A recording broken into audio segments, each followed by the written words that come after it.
Mga tropa, welcome back to my channel. So for today's video, gagawin natin 65 itong Rusi 150 na to. So as you can see, nag-PCT tayo. Ayan, Sierra to CY Duck. Malakas ka tropang CY Duck, no? So, salamat talaga sa pagbisita mo lagi sa ating channel, no? Talagang malugod kang manonood ng aking channel. So ayun, itong Rusi na to mga tropa, PCT ngayon set niya. Hindi na kontento si tropang owner, kaya ang ginawa niya, nag 65.5 siya. Ayan, 65.5.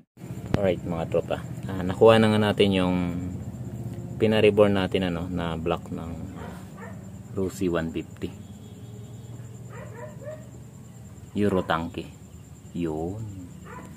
So itong bore natin mga tropa is talagang masasabi kong hindi na siya ganun ka sobrang tibay gawa ng manipis na to.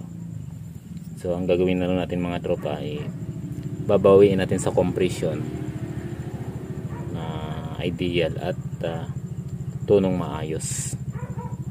So pagsasabihan ko na lang si tropa na hinay-hinay yung piga, kung kinakailangan pipiga saka lang pumiga. So ayun, quality yung pagka-reborn mga tropa, ang ganda. Ayan.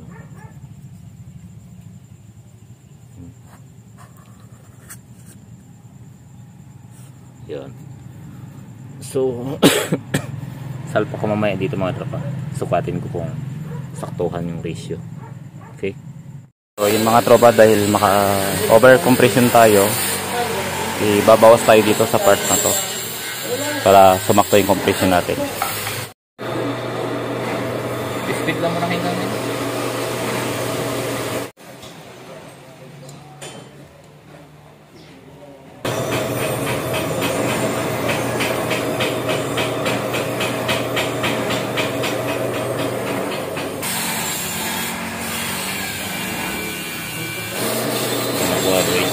kaya kita no.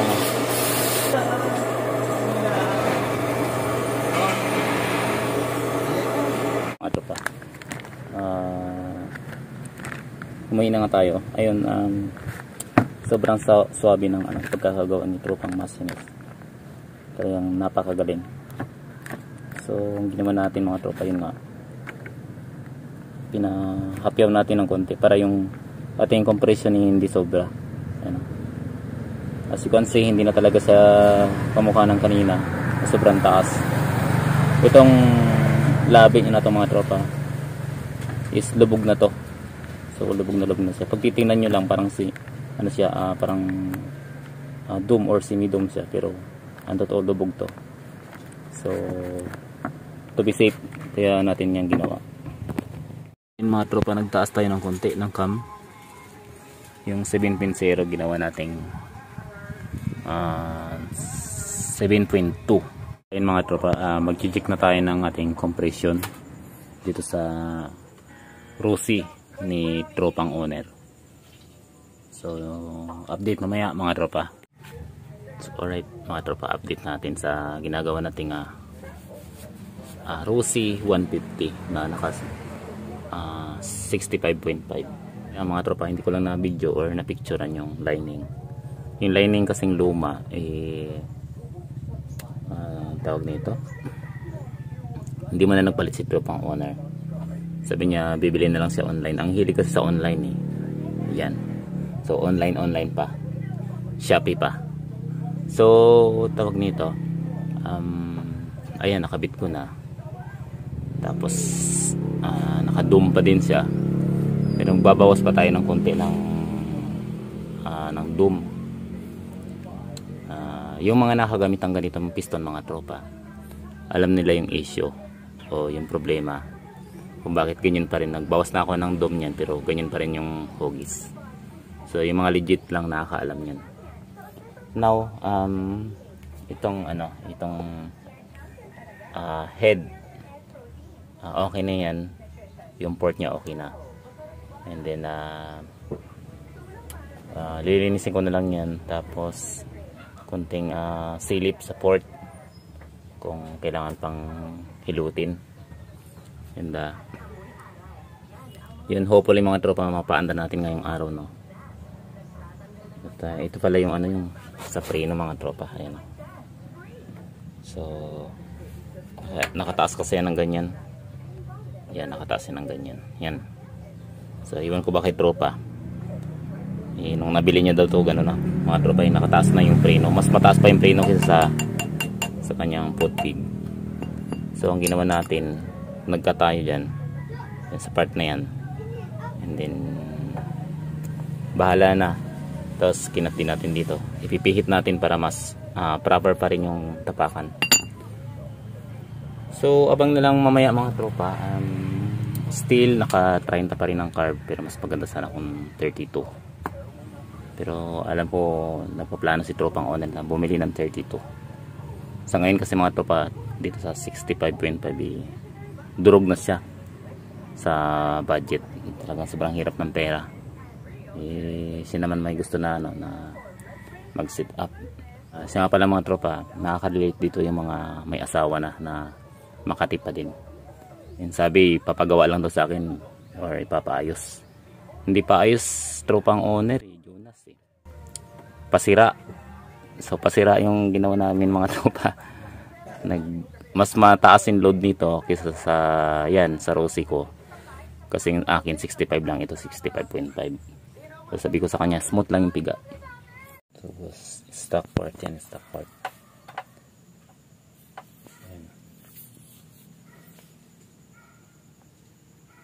So sinisimulan ko palang i-port. Ganun din sa exhaust.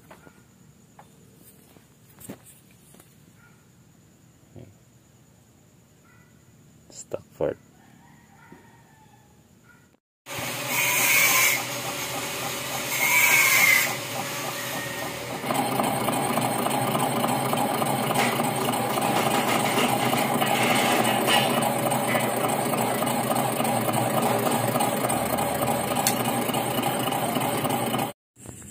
So ayan mga tropa, itong head na to, ito yung original ni tropang client sa kanyang Rosy.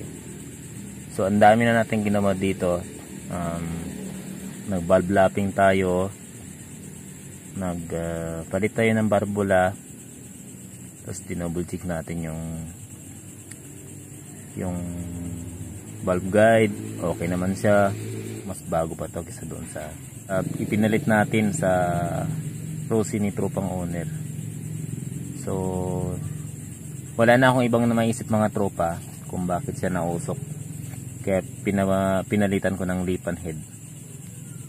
So yan, I'm sure maraming kukontra sa akin na dapat pinalitan mo ng ganyan, dapat pinalitan mo ng ganon. So yung tanging makaka-relate lang is yung nakaranas ng ganito tropa. Ito naka-port na yan. Yan. Intake at saka exhaust. Ported na yan mga tropa. Yan. Kaya maitim dahil nagamit ko na. So, hindi talaga kayo maniniwala na ganun ang nangyari. Usok ng usok ng usok ng usok.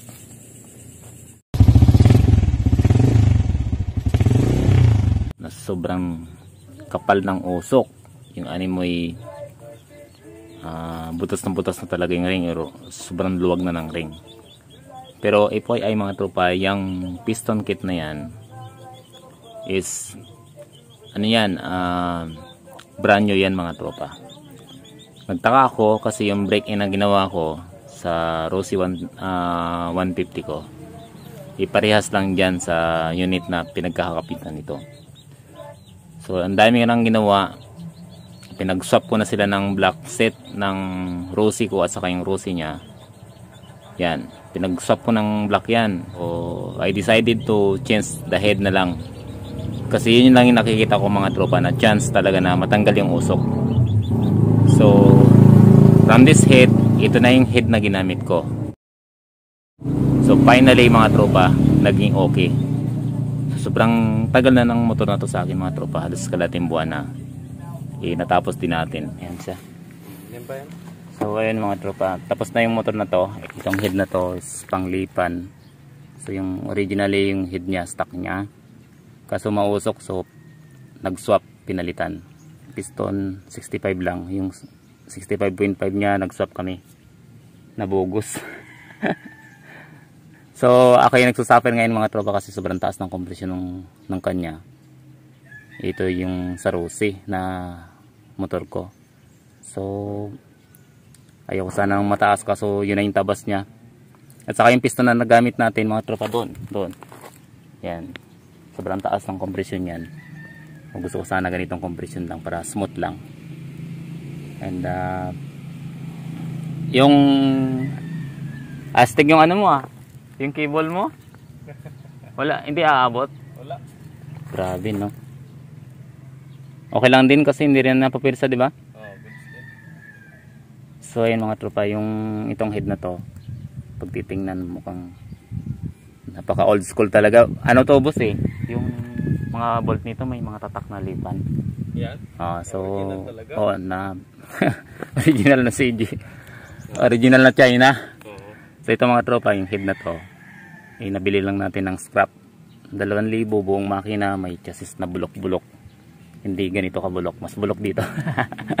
So yun, naging imagine itong head na to, ano lang to, naka balandra lang to diyan sa sa pinagdadaanan pag pupunta ng shop. So hindi ko akalain na magagamit siya. Walang masyadong tiga si tropang owner kasi kasama niya asawa niya. Takot. Millimeter ba? Millimeter. May hindi CDI yung problema. Hindi CDI yung naglilimit yung tagiliran, So yan, medyo talo si tropang owner dito kasi itong block ko may mga tama yan.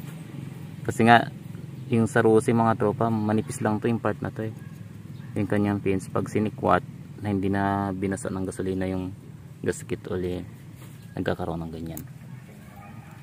So medyo nagkaroon lang kami ng konting problema si tropang owner dito sa minor, no bossing, yung minor niya, yung issue. Itong motor na to, napaka-controversial talaga nito kasi hindi alam ng asawa mo, di ba? Pag napanood niya ito, patay ka. So yun, hindi halata na nakasit siya kasi nga ganyan lang, parang pamasada lang talaga. Itong pipe mga tropa, ginawa natin ng parang pang no rolls na tinatawag nga. So ayoko nang i-detalye sa inyo kasi yung mga hindi alam kung paano yun gawin, hindi rin maintindihan. Ito may singaw dito. Kailangan bossing pagawa mo na lang to yung ano niya sa nag-acetylen kasi. Yung butas, di ba? Yan. Okay na. So yun, tanongin natin si tropang owner kung okay kaya mo. Patay ka. Okay ba sa'yo o audio mo na lang, baka makita ka ng asawa mo? Audio na lang. So ito mga tropa, audio na lang. So anong masasabi mo?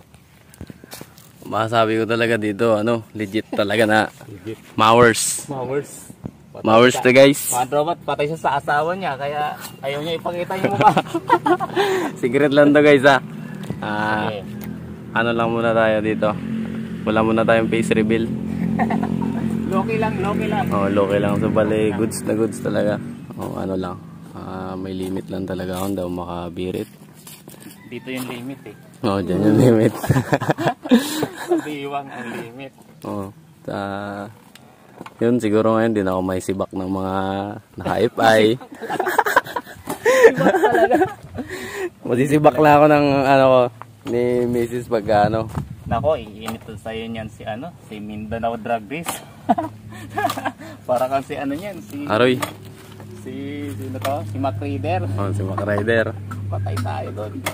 So, bossing sa gas, kamusta yung anong masasabi mo? Matakaw ba? Medyo matakaw talaga. Normal na yan sa di ba? Tsaka masaya tayo dyan Kaya sacrifice talaga. Sa dito naman, lang to. Works. Works lang yan.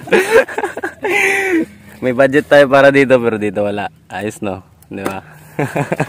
Sige, boss. Natin. Ay mga tropa, yung ginastos ni tropa ang owner dito sa Brandaki na magmula sa PCT. Nabanggit ko na dati na yung unang gastos niya around 6,000, tama? Nakasando mong mami kasi wala yung mukha mo sa camera.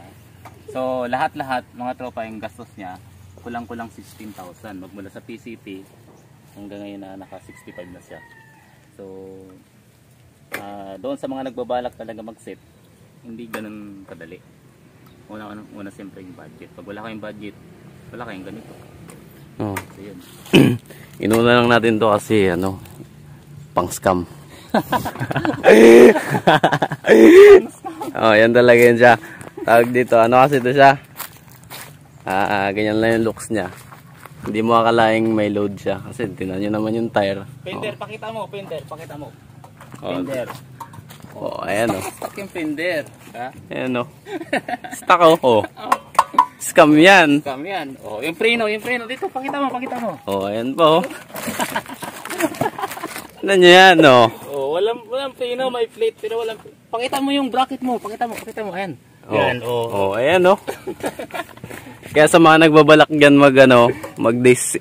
Ayan. Ito, tingnan niyo, may bolt pa yan, no? Pakita mo, lagayan mo ng battery dito. Pakita mo, yan. Oh, di ba? Napakaangas. Hey, outfit check. So, yun, boss. Thank you talaga. Sige. Thank you, may bayad yan. Nadali tayo doon. Nadali tayo. Pira-pira to, ha? Oh, pira-pira talaga. So yun, mga tropa, salamat kay tropang, ako na sabihin yung pangalan mo, mayari ka sa asawa mo, kay tropang owner na nagtibala sa atin. Hindi ka pa nakakaranas ng sabog, makakaranas ka rin. Pero sa tingin ko mga tropa, yung driving style ni tropang owner, hindi siya pampasabog. Kasi chill lang, lalo na pagdala niya yung asawa niya. Yung limit ba? Ito oh.